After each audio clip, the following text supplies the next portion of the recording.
Hi, this video is regarding SAR 531 Semantic Web Engineering Project Deliverable 2, that is on data collection and pre-processing.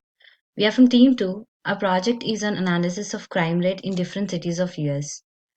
Basically, crime rate analysis takes on semantic approach in analyzing patterns of crime rate so that the law enforcement can take necessary precautions and safeguards against the trending crimes. So for recognizing these patterns, we have collected dataset from the resource data.world where initially we got four data sets based on the 4 years like 2013 through 2016. Then this is how the raw data look like, which have the columns like state, city, population, and there are two types of crimes, violent crime and property crime, and each has its own their own types of subtypes of crimes. Then for cleaning these data, we have merged into a single spreadsheet to get a picture of whole size of the data. Then this data was divided into three other spreadsheets.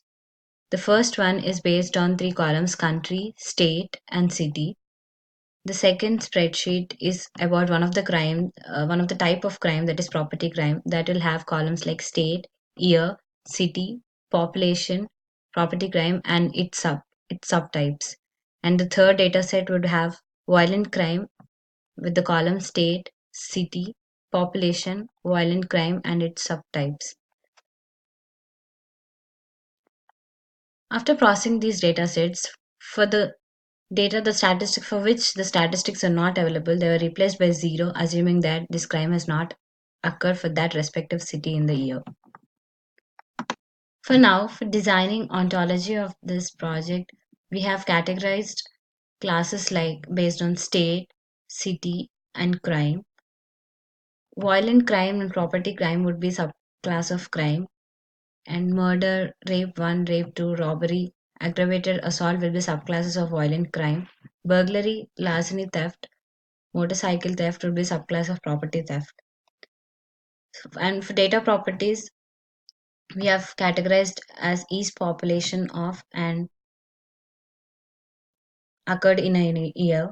And for object properties, we have categorized has violent crime rate, has murder rate, has rape rate, has robbery rate, has aggravated assault, has property crime rate, has burglary rate, has larceny theft, has motorcycle theft. The detailed design of ontology would be delivered for the next deliverable. Thank you.